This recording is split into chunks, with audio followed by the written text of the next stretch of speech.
যেমন ভগবান হঠাৎ জন্মগ্রহণ করল, আর তাই দিয়ে সারা দেশ জুড়ে বিরাট মহোৎসব চলছে, তাই না? কয়েকদিন আগে রাম মন্দির হলো, আর সারা পৃথিবী জুড়ে একেবারে হই হই রই রই ডঙ্কা পাচ্ছে, আনন্দ। নতুন কেউ আবির্ভাব হলে, জন্মগ্রহণ করলে আমরা কত খুশি হই। আজকে তোমাদের সকলের পুনর্জন্ম হচ্ছে। তোমাদের তো বটেই আনন্দ হওয়ার, আরো তো সকলকেই আনন্দ পাওয়া উচিত। এই নতুন জন্ম, এই জন্ম আগের মতো জন্ম নয়। আগের এইসব জন্ম যেগুলো হয়েছে তোমাদের, এগুলো পশু পাখির মতো জন্মগ্রহণ করেছে। পশু পাখিরা যেমন জন্মায়, দিকে শোনো, পশু পাখিরা যেমন জন্মায়, পশু পাখিরা খায় দায় বড় হয়, পশু পাখিরা বুড়ো হয়, পশু পাখিরা যৌবনকালে স্ত্রী পুরুষ মেলামেশা করে, বাল বাচ্চা করে, বুড়ো হয়, মরে যায়, তাই না? বলো, এটা তো জগতে সব দেখতে পাচ্ছ। ঠিক সেই রকম ভাবে এই যে জন্মটা, সেই রকম যদি প্রকৃতপক্ষে সাধু সঙ্গ না পেলাম, যদি প্রকৃতপক্ষে আমি যে মানুষ, আমার যে একটা দায়িত্ব, একটা কর্তব্য, বা আমার পরিচয় যদি আমি না জানি, এক্ষুনি যদি তোমার বাবার নাম জিজ্ঞেস করা হয়, তুমি বলে আমার মনে নেই, লোকে হাসবে কিনা বলো তো? হ্যাঁ, তোমাদের যদি বাবার নাই, তো বাবার নাম কি? বাড়ি কোথায়? বাড়ি কোথায়? বাড়ি। বাবার নাম মনে নেই, লোকে কি বলবে? গাধা। লেখাপড়া শিখে আমি বিয়ে পাস, বললে আমার শুনবে লোকে, গাধা, বাবার নাম জানে না। সেই রকম তোমাদের আসল পরিচয় কি, এইটা জানতে হবে। কালকে অনেকক্ষণ কথা হবে। আমাদের আসল পরিচয় কি, আমরা কোথা থেকে এলাম। এই যে আলোটা জ্বলছে, বলো দেখি, তোমরা তো গ্রাজুয়েশন বিটক করে, আমরা কোথেকে আসছি বলো? আলোটা আসছে কোথেকে? বিদ্যুৎ থেকে।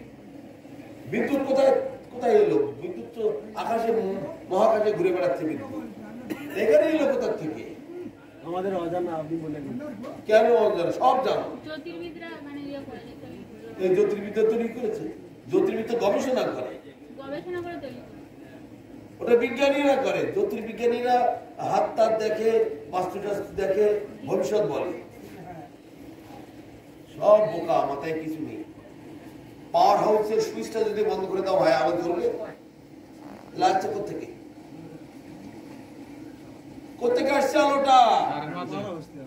পাওয়ার হাউস থেকে সাপ্লাই হচ্ছে, লক্ষ লক্ষ টন কয়লা ওখানে ঢুকছে, বিরাট বিরাট মেশিন ওখানে চালানো হচ্ছে, শক্তি উৎপাদন হচ্ছে, সেখানে স্টোর করা হচ্ছে, সেখান থেকে আবার সাপ্লাই দিয়ে ছোট ছোট সাব স্টেশন যেসব আছে সেখানে পাঠানো হচ্ছে, সেখান থেকে লোকাল স্টেশনে পাঠানো হচ্ছে, সেইখান থেকে আমাকে কি বলে ফর্ম ফিল আপ করে টাকা পয়সা জমা দিয়ে তারপরে সেখান থেকে কানেকশন নিতে হয়েছে, তবে আমরা আনতে হয়েছে। তাহলে আসছে কোথেকে? গোড়া কোথায়? Power house. এটার মাথায় ঢুকে না। তেমনি আমরা হঠাৎ কোথা থেকে এলাম, এটা জানতে হবে। এটা যদি কেউ না জানতে পারো, সেই মানুষ পশুর সমান। কি আমাদের কর্তব্য, কি আমাদের আসল মা বাবা, এই যদি না জানতে পারো, তাহলে এই জন্মটাকে পশুর সঙ্গে তুলনা করা হয়েছে। পশুরা এগুলো বলতে পারে না, ওই শিশুটা বলতে পারবে না আমরা কোথেকে আসছি। হাজার বললেও মাথায় ঢুকে ঢুকে। তাহলে জ্ঞান কাকে বলে? আমি হঠাৎ কোথা থেকে আসলাম এই জগতে, কেন এত দুঃখ কষ্ট পাই, হঠাৎ আমি মরে যাব, কোথায় যাব?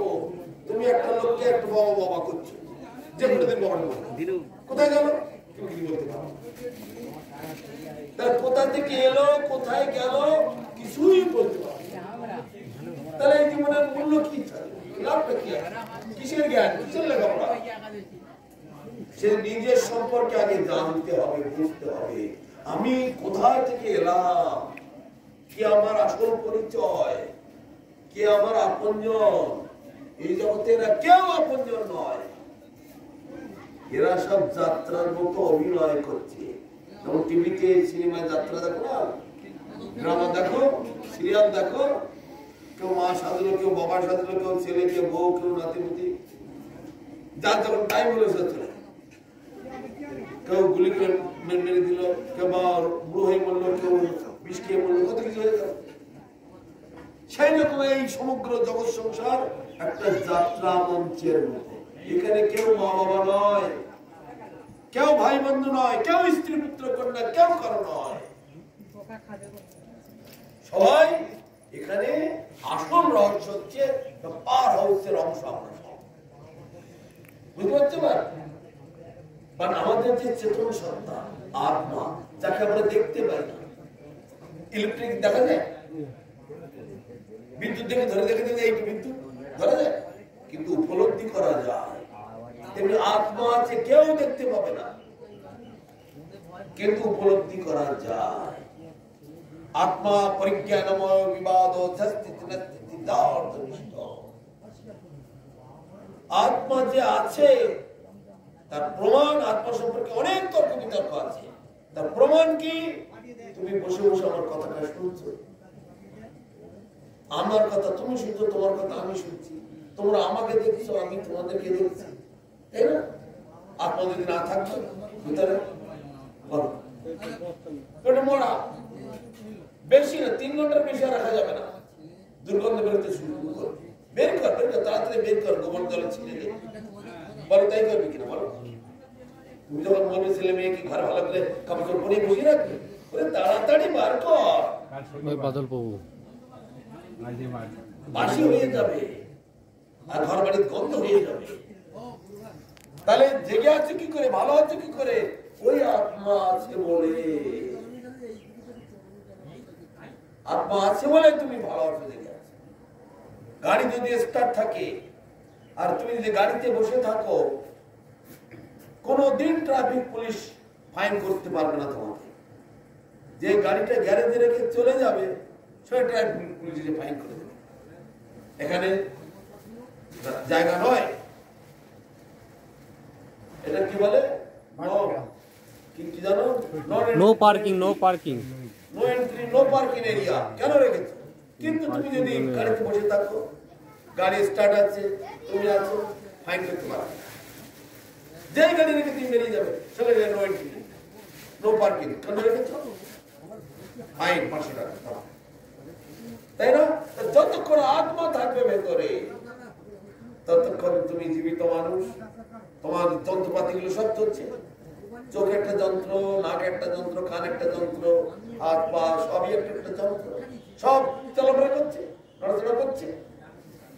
সেই রকম আমাদের এখানে 3টি দেহ নিয়ে আমরা বসে আছি। একটা হলো জড় দেহ, এটা কি? ভূমি, অপ, তেজ, মরুত, বম। ভূমি মানে মাটি, অপ মানে জল, তেজ মানে তাপ, মরুত মানে বাতাস। ভূমি, অপ, তেজ, মরুত, বম। বম মানে আকাশ বা শূন্য বা ইতার, যাই বলো। আর এর ভিতরে আরেকটা দেহ আছে, যেমন মন, বুদ্ধি, অহংকার। এটা কেউ দেখতে পায় না, একে বলে সূক্ষ্ম দেহ। এইখানে যত ঝামেলা, আর সেই সূক্ষ্ম দেহের ভেতরে আরেকটা দেহ আছে, সেটা হলো আমার আত্মা। যেমন বাদাম তোমরা ছাড়িয়েছ, বাদামের বড় খোসাটা ছাড়িয়ে ফেললে ভিতরে একটা লাল দানা বেরোয় না? লাল দানাটা খোসাটা একটু চটকে দিলে পেঁয়াজের খোসার মতো উঠে গেল, তারপর ভিতরে একটা সাদা দানা বেরোয়। সেই রকম তার উপরে তিনটে দেহ হলো, একটা বড় দেহ, আর একটা সূক্ষ্ম দেহ, আর একটা আত্মদেহ। আমাদেরও সেরকম। আর যত ঝামেলা আত্মদেহ থেকে। এক্ষুনি কানে শুনছিলাম, কে বলছিল জানি না, মনে হয় এই মহারানী বলছিল, এইসব দীক্ষা দিয়ে গেলে বাড়ি দেখেছে, মোটেও না। কার কাছে যেন শুনলাম, বাড়ি উঠতে দেবে, থাকতে দেবে না, ওই খাতা নিয়েছিল সেটা বলছে। হ্যাঁ, তাহলে ওরই অন্য কেউ বলছে। তার মানে দীক্ষাটা সম্পর্কে সে বোঝেই না।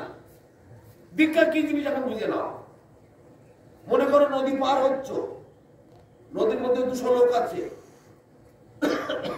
হঠাৎ নদীর মাঝখানে নৌকোটা ডুবে গেল, তখন কি অবস্থা হয়? কান্নাকাটি, মা গো, বাবা গো, ছেলে কোথায়, মেয়ে কোথায়, ব্যাগ কোথায়, এসব করে বেড়ায়। আরে আমার মোবাইলটা কোথায়, আরে আমার ব্যাগ কোথায়, আরে মোবাইল যাক না, তুই ছেলেটা ধরে নিয়ে ওর না, কিরকম কামড়াকামড়ি করে। তার মধ্যে যারা শক্তিশালী তারা কিল ঘুষি লাঠি ফাঁকি মেরে নিজের আগে বাঁচার চেষ্টা করে, তাই না বলো? রাস্তাঘাটে খুব দরদ দেখায়, অসহায় মানুষ, বাচ্চা, হ্যাঁ আস্তে আস্তে আস্তে, লেডিস আছে, বাচ্চা আছে, গাড়ির এই খালাসি গুলো বলে আস্তে লেডিস, আস্তে বাচ্চা আছে, খুব দরদ দেখায়। কিন্তু বাঁচবার সময় ওসব ভুলে যায়, দূর লাস্টিক টাস্টিক বিষয় আমি আগে বাঁচি। তখন ওই নৌকোটা ডুবে গেল, জেলেরা আশেপাশে মাছ ধরছে, ওরা দৌড়ে লোক উঠে আসে, উঠে আসে, সে ওটার সময়কার কথা বলছে। তখন ওই দরদ পরে সব ফুরিয়ে যায়। সেই সময় যদি কেউ বলে আমি এখন যাবো না, আমি একটু পরে উঠবো, এখন আমার সময় হয়নি, সবাই উঠেনি, কাকে পরে উঠবো, এগুলো কেউ কি বলে? বলো দেখি। সবাইকে ঠেলে ফেলে দিয়ে আমি আগে কি করে বাঁচবো? হাসি বাচ্চার কথা শুনে না, এটা বাস্তব। সেই রকম দীক্ষাটা হচ্ছে সেই বস্তু। তুমি এখানে বাঁচতে এসেছো, ডুবে মরে যাচ্ছ, জল গিলে মরছো, আঙুর কুমিরে ছিঁড়ে খাচ্ছে। আর যারা সাঁতার জানে না তারা তো তার আগেই ডুবে গেল, শেষ হয়ে গেল।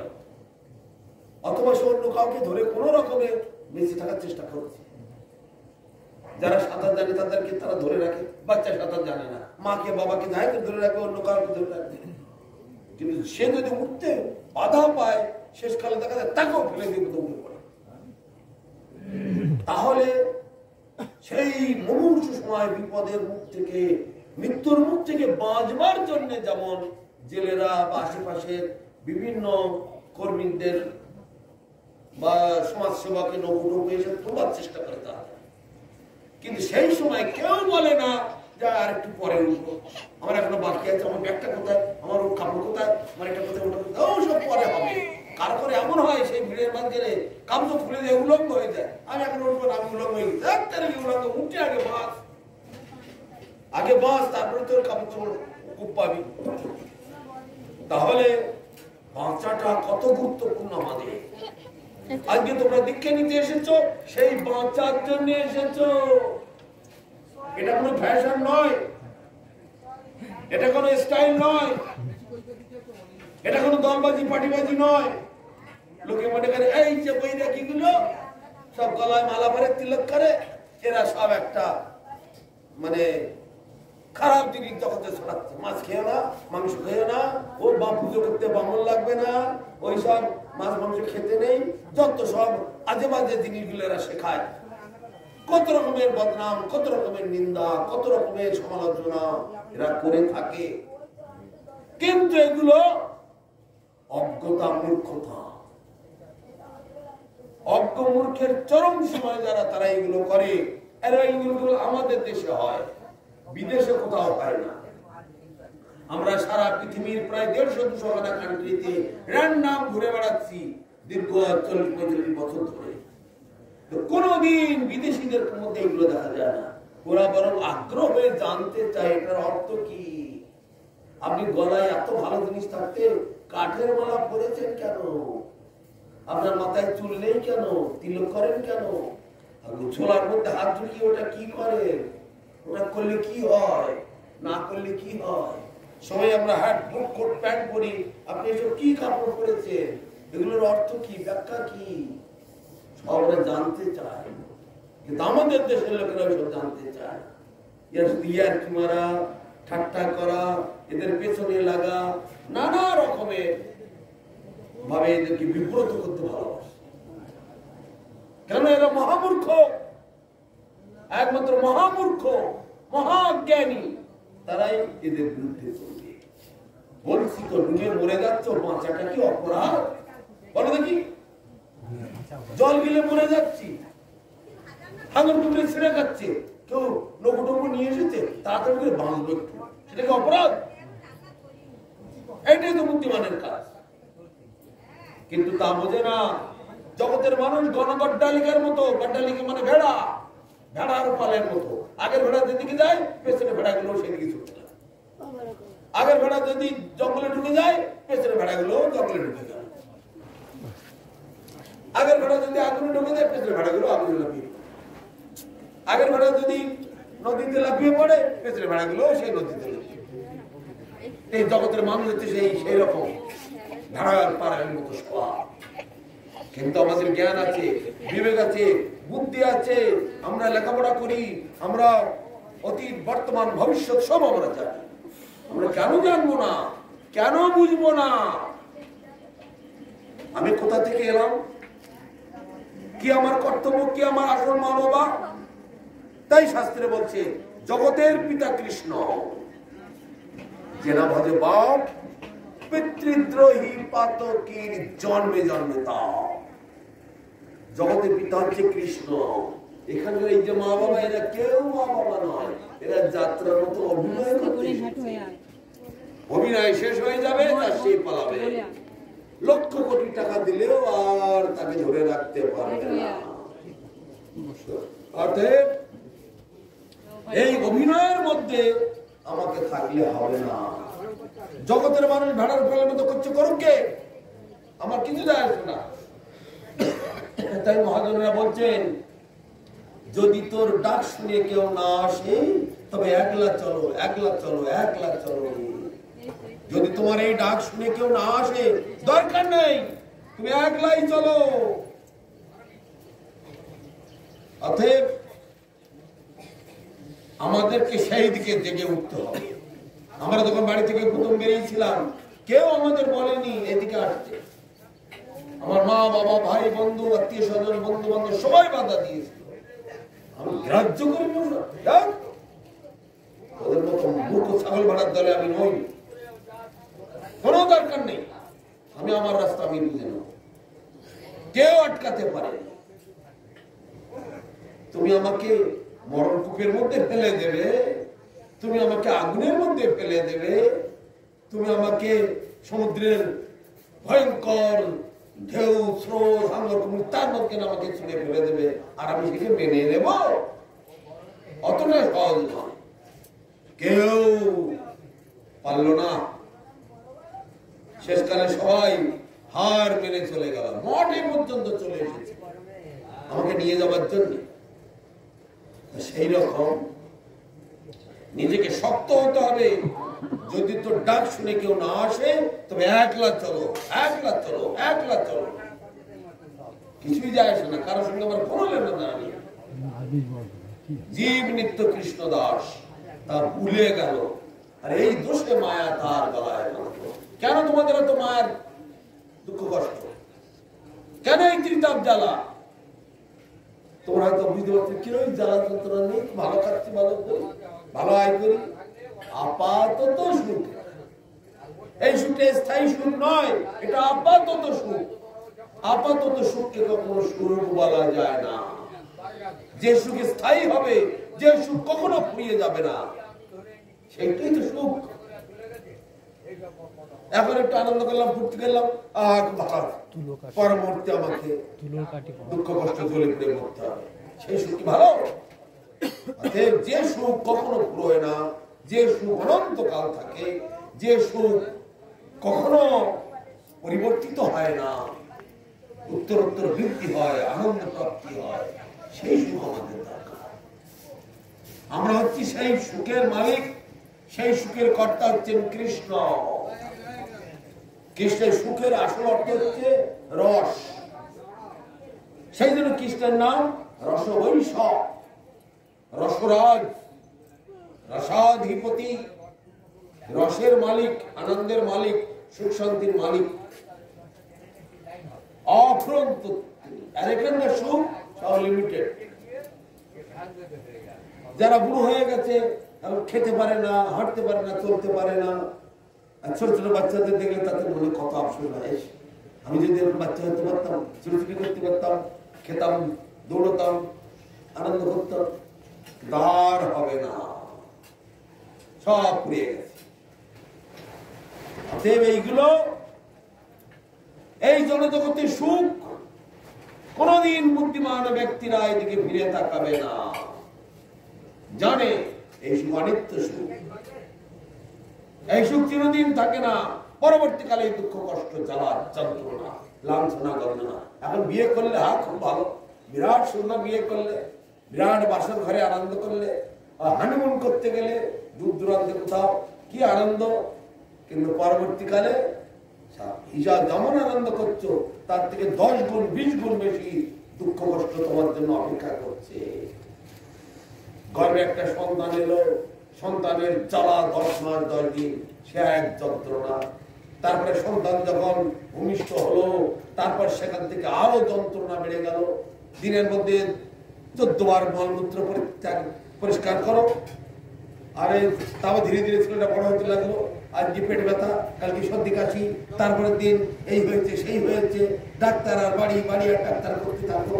তারপর ধীরে ধীরে হাঁটতে শিখলো, কেউ একটু ওই স্কুল যেতে শিখলো, ওই পড়ে গেল, হাত হয়ে গেল, যে কটা টাকা জমিয়েছিলাম তো সে ডাক্তারের কাছে চলে গেল। তারপর ধীরে ধীরে ধীরে ধীরে একের পর এক ঝামেলা বেড়েই যাচ্ছে বেড়েই যাচ্ছে বেড়েই যাচ্ছে।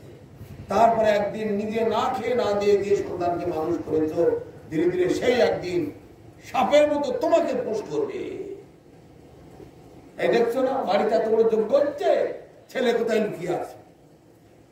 এটা লোকের বাড়ি, এই কান্ড টান্ডুকু তার হয়নি।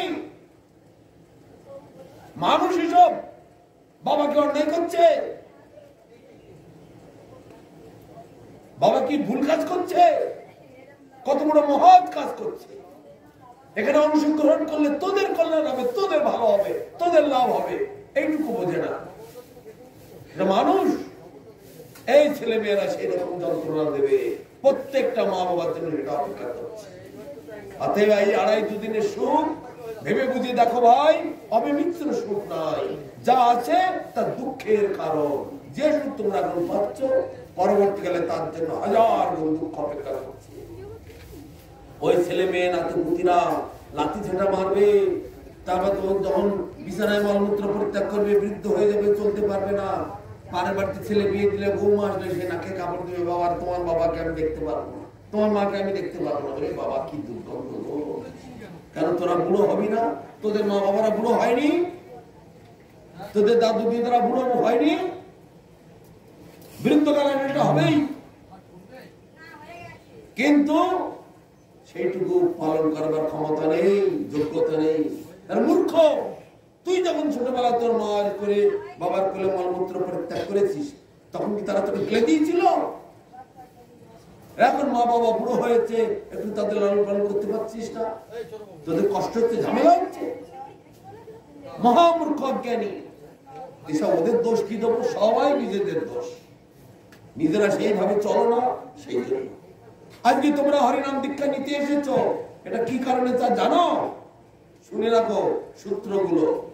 শাস্ত্রে বলছে, তেষাং তন্ত্রগতং পাপং জননাং পূর্বকর্মণম তে দ্বন্দ্বমোহ নির্মুক্তা ভজন্তে মাং দৃঢ়ব্রতঃ। যার পূর্ব জন্মের কর্মফল ধ্বংস হয়ে গেছে, রাস্তা পরিষ্কার হয়ে গেছে, তার ভিতরে সুবুদ্ধি জেগে ওঠে এবং সদ্গুরু চরণাশ্রয় করবার জন্য, দীক্ষা নেওয়ার জন্য সে আকাঙ্ক্ষিত হয়ে পড়ে। তা পূর্বজন্মের কর্মফল কিভাবে যায়? যেমন আজকে একটা সভা হচ্ছে, এখানে অংশগ্রহণ করা, ভাগবত কথা হচ্ছে, মনোযোগ দিয়ে শোনা,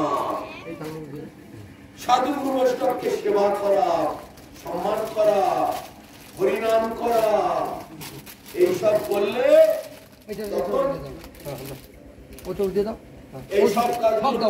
পূর্বজন্মের কর্মফল নষ্ট হয়ে যায়। আমি কয়েক বছর ধরে দেখছি, এই বড় ছেলেটা আর বৌমাটা এরা খুব উৎসাহ করে একেবারে মামার এই মহাযজ্ঞ, এগুলো হচ্ছে যজ্ঞ। কলিযুগে যজ্ঞ 3 প্রকার। প্রথম যজ্ঞ হচ্ছে নাম যজ্ঞ,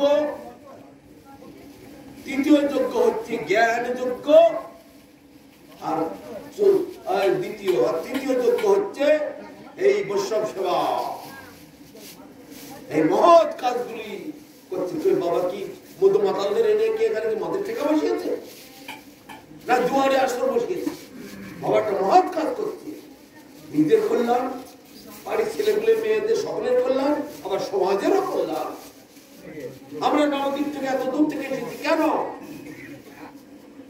যাক আমাদেরও কল্যাণ হবে, গ্রামের লোকেদের কল্যাণ হবে, সকলের কল্যাণ হবে।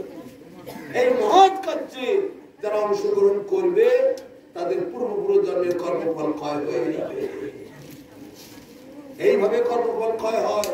কোথাও হলে কালকে একজন মাস্টারমশাই ওই পেট্রোল চাঁদ ওইখানকার হাই স্কুলের মাস্টারমশাই ইংলিশ মিডিয়ামেতে সে এমএসসি করেছে।